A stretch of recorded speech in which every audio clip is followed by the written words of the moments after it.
Before we baptize Charlemagne in the name of the Father, the Son, and the Holy Spirit, let's get to some quick hits. So, with that being stated, I want to quickly talk about Kirk Franklin and the situation. I know this is all, but I just want to touch on this and keep it moving. His son, 33-year-old son, pushed Kirk's wrong buttons, made him act the way that we typically don't expect Kirk to act. But I'm saying a child will push your buttons to that point to where you act all types of crazy. I know my son is too. Kirk Franklin basically on that video called his son a bitch ass N-word. I don't know this brother's name, but Kirk Franklin's son, guess what? Your dad's right. You fit that description to a T. You provoked him, recorded the conversation, and posted it online.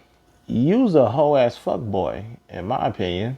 Next up, Joss Whedon, he's done. Who is Joss Whedon? Joss Whedon is the director of the 2017 Justice League movie that came out. You expect Joss Whedon to carry, pick up where Zack left off and ride that thing to the finish line because of his resume he worked on. Most of the Marvel movies, whether he directed, written, or produced it.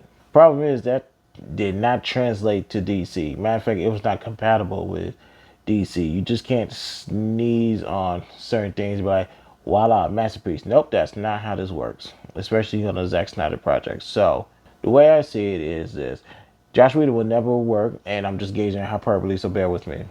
Joss Whedon will never work on a blockbuster movie again. Comic book movies, period. And matter of fact, he was on a project just recently and he left that after the first season. I think Joss Whedon is done. Some of y'all need to go check on that man's house. I'm serious.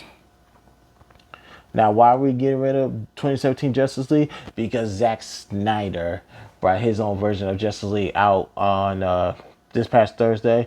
And I gotta say, that was a great movie. A 10 out of 10 in my opinion. I would not go no lower than 9 if I could keep it a buck. But that was a perfect movie, the perfect cinematic experience. I wish we could have watched that in the movie theaters, but we'll get into details in regards to that momentarily. Now, a lot of people was upset about the runtime, it being 4 hours, 2 minutes, 8 seconds, and I don't want to hear that. I really don't want to hear that. Matter of fact, if someone's complaining about the runtime, call them pussy. Tell them I said it.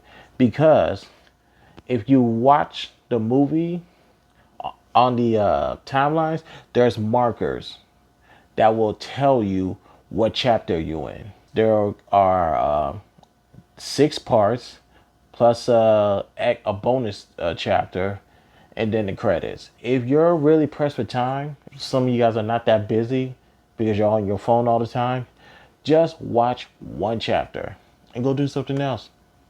And once you're done, you can revisit the movie and click on the marker where you left off. It's real simple. Here's part 1, here's part 2, part 3, part 4. It's very simple, super simple, that a caveman can do it.